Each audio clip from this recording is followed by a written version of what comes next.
Shalom, selamat pagi, selamat siang, selamat sore, dan selamat malam bagi Sobat NLJR dimanapun berada. Terima kasih untuk dukungan kalian, baik itu mau like, share, komen, bahkan subscribe channel ini. Pada kesempatan ini saya akan melihat sisi lain di balik bencana yang melanda NTT, Nusa Tenggara Timur. Teman-teman yang saya kasihi dalam Tuhan, bencana beberapa waktu kemarin merupakan bencana terbesar yang melanda Nusa Tenggara Timur. Mengapa saya katakan terbesar? Karena selama saya hidup di usia saya sekarang ini, belum pernah terjadi bencana sebesar itu. Dan bukan hanya bencana yang begitu luar biasa dahsyat, tetapi bencana ini hampir melanda seluruh Nusa Tenggara Timur. Baik itu Sumba, Alor, Sabu, Rote, Flores, Daratan Flores semuanya, bahkan sampai Daratan Timur, Kupang, sampai di Malaka di tempat saya, Malaka perbatasan dengan Timor Leste. Kami dilanda badai yang begitu luar biasa. Siklon Seroja yang terjadi melanda NTT itu sangat-sangat dahsyat. Semua banyak sekali rumah yang hancur, banjir begitu rupa, longsor, lengkap saudara-saudara. Memang bencana ini membawa duka yang besar karena menelan korban, nyawa manusia, binatang, bahkan juga untuk rumah-rumah warga, semuanya hancur. Dan memang ini kejadian yang sangat-sangat unpredictable ya, tidak diprediksi. Siapa sih yang mengira akan terjadi kejadian seperti itu di Nusa Tenggara Timur? Namun di sini saya membawa kita untuk tidak bersusah, bersedih, meratapi kejadian yang sudah berlalu, karena itu merupakan proses yang harus kita lalui. Saya secara pribadi berduka cita karena dari kejadian banjir yang melanda Malaka. Salah satu keluarga saya terbawa banjir. Nenek saya, tante dari papa, pada jam 1 malam banjir menerjang rumah mereka. Dan nenek pun dibawa sejauh kurang lebih melewati 2 desa ya, kalau saya tidak salah. Melewati 2 desa, baru besoknya nenek ditemukan. Berduka cita, tentu berduka cita. Ikut berempati, ikut merasakan apa yang dirasakan oleh semua teman-teman, saudara-saudara saya yang berada di Nusa Tenggara Timur. Kita walaupun tidak memberikan sumbangsi bantuan yang begitu besar, tapi kita sedikit-sedikit ikut terlibat bersama teman-teman yang lain untuk menyalurkan sedikit berkat untuk membantu, menolong, meringankan beban yang dialami oleh teman-teman di Nusa Tenggara Timur. Dan juga saya sebagai putra NTT, saya juga mengucapkan terima kasih kepada seluruh teman-teman di seluruh Indonesia yang care, yang peduli, bahkan mungkin seluruh dunia yang care, peduli, memberikan perhatian, bukan hanya simpati tetapi berempati, dan memberikan bantuan, dukungan melalui barang-barang ataupun hal-hal makan, minum, sembako, dan kebutuhan-kebutuhan lainnya. Terima kasih banyak, kalian begitu mengasihi kami di Nusa Tenggara Timur. Kami juga bersyukur bahwa pemerintah cukup cepat untuk memperhatikan kami, memberikan penanganan kepada para korban yang ada di Nusa Tenggara Timur. Bagi saya, pemerintah luar biasa. Melalui presiden, perintah langsung, gubernur, sampai jajaran-jajarannya, bahkan Kementerian Sosial, Kemensos dalam hal ini Ibu Risma. Itu luar biasa, teman-teman.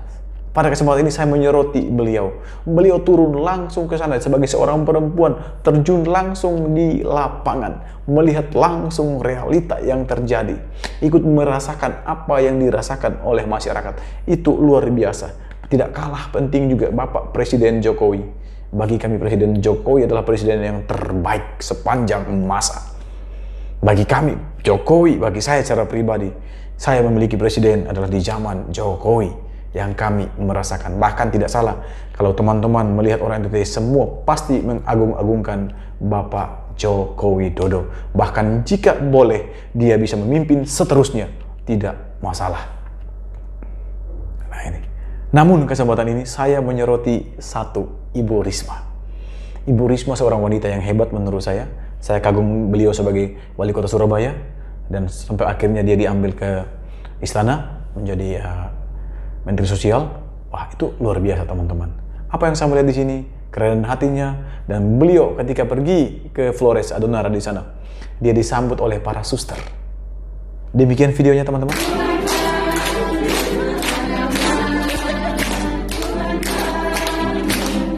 Luar biasa.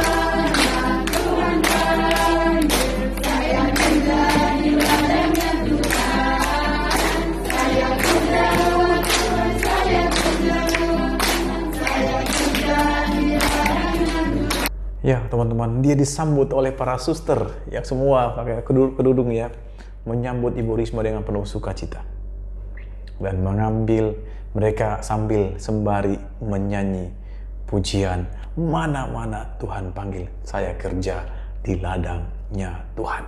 Bu Risma ini sosok yang luar biasa. Beberapa tahun yang lalu dia didoakan oleh pendeta-pendeta se-Surabaya. Bahkan ada yang sampai menuding Bu Risma dibaptis lah segala macam.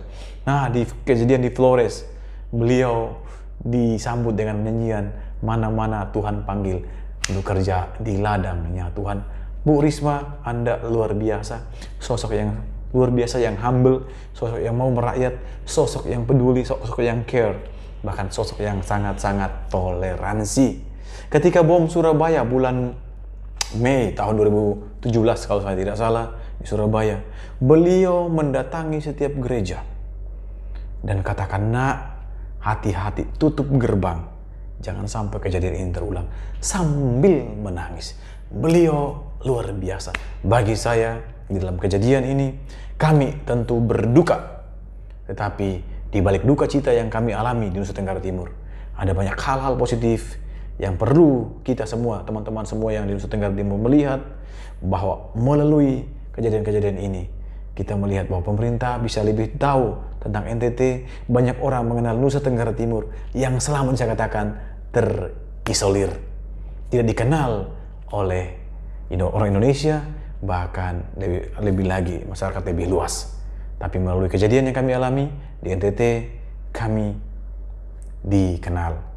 Tentu saya secara pribadi berduka cita sekali lagi melihat semua saudara-saudara saya yang berduka cita di NTT. Kakak saya di Sabu waktu itu juga terdampak karena di sana. Nenek saya meninggal, dan juga untuk saudara-saudara keluarga saya di Malaka dan di tempat-tempat lain, semuanya yang berduka cita karena tertimpa badai ini. Tapi saya tetap bersyukur bahwa semua di dalam rancangan Tuhan. Tuhan berdaulat atas hidup saya, atas hidup semua keluargaku, saudara-saudara semua di Nusa Tenggara Timur, dan atas hidup kita sekalian. Dari pengalaman ini juga, bencana ini juga saya belajar bahwa manusia tidak bisa apa-apa ketika bencana itu terjadi. Artinya apa? Kita disadarkan untuk mengandalkan Tuhan senantiasa di dalam kehidupan kita. Angkat tangan seutuhnya kepada Dia, maka Dia, Allah yang berkuasa, akan menuntun kita. Dan melalui bencana ini juga, kita saling menolong satu dan yang lain, tanpa memandang suku, agama, ras, dan antar golongan, sebab kita adalah satu. Demikian dari saya, kurang dan lebihnya mohon maaf. Salam dari saya, YNL JR.